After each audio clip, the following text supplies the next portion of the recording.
380 करोड़ साल पहले हमारे ग्रह के पास एक चांद था, एक महासागर था, लेकिन वो वैसा नहीं था जैसा कि आज हम देख रहे हैं।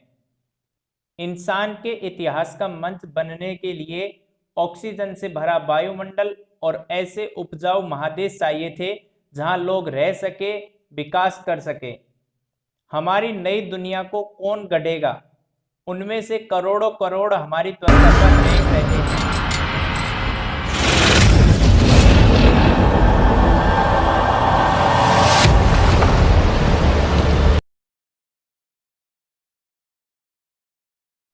380 करोड़ साल पहले हमारे शुरुआती महासागरों की सतह के नीचे एक नई क्रांति हो रही थी। 6 मामूली से तत्व, जिनमें से एक बिग बैंग से निकला हाइड्रोजन भी था, और तारों में बने कार्बन, नाइट्रोजन और ऑक्सीजन भी शामिल थे। इन सब ने मिलकर जीवों की रचना शुरू कर दी, हमारी भी। उनमें से सबसे खूबसूरत था डीएनए।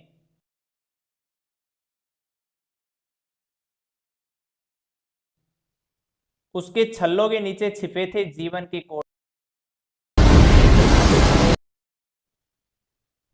हमारी दुनिया के बनने के कुछ लाख साल बाद पृथ्वी पर जीवन भी शुरू हो गया।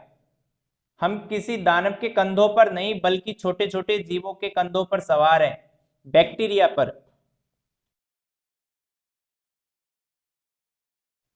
हम बड़े ही अहंकारी हैं।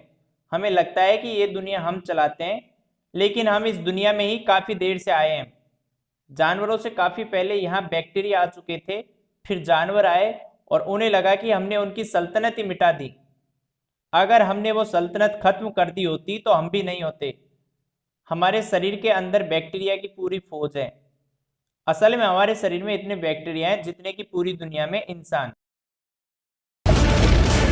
कई करोड़ों साल तक इस दुनिया पर इस तरह के जीवाणुओं का ही राज था।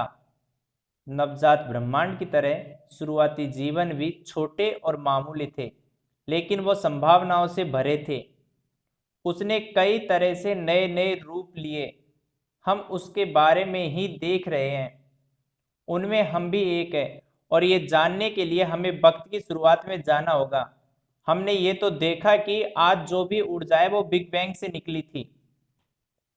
हर जीव को जीने के लिए अपने हिस्से की ऊर्जा चाहिए थी।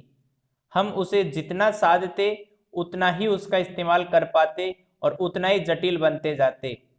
बिग बैंग से निकली करीब करीब सारी ऊर्जा हमें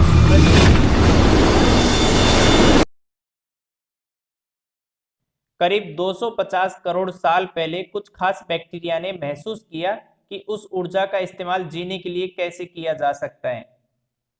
इस कोशिश में उन्होंने दुनिया के इतिहास का सबसे कीमती कचरा भी पैदा किया, ऑक्सीजन। जल्द ही ऑक्सीजन ने हमारी दुनिया को नए सिरे से गढ़ा, लेकिन उससे पहले उसे एक और अहम काम करना था।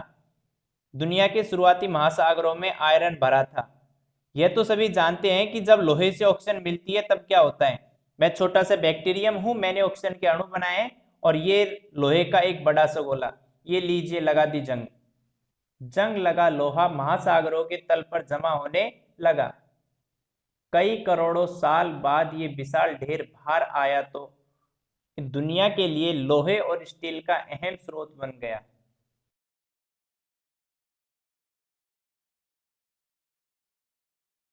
लोहे के उसी ढेर की वजह से बाद में औद्योगिक क्रांति शुरू हुई। इस तरह से ब्रुकलिन ब्रिज और इंडस्ट्रियल एज के दूसरे बड़े लैंडमार्क्स किसी न किसी रूप में पृथ्वी पर जीवन की शुरुआत से जुड़े हैं।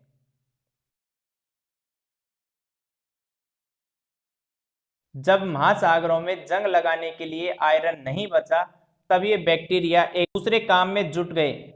उन्होंने इतना ऑक्सीजन बनाया कि महासागर भर गए और वो वायुमंडल में जाने लगे।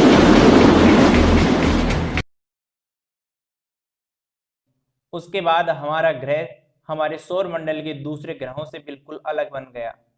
उसके बाद जीवन ने एक लंबी छलांग लगाई। पहली बार कुछ बैक्टीरिया ने ऑक्सीजन के सहारे जीना सीख लिया था।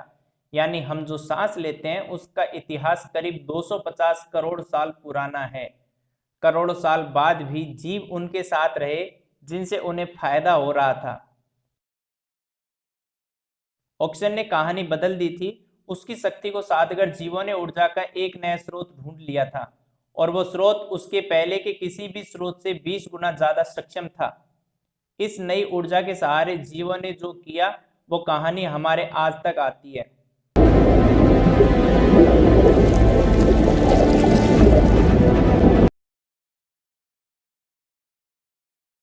अगले 200 करोड़ साल में जीवन और जटिल हो गया था। आसमान नीला हो गया और उसकी वजह से महासागर भी नीले नजर आने लगे। अब ज्यादा बड़े और ठोस महादेश यानी कॉन्टिनेंट्स उभरने लगे। पृथ्वी काफी हद तक वैसे लगने लगी थी जिसे आज हम अपना घर कहते हैं।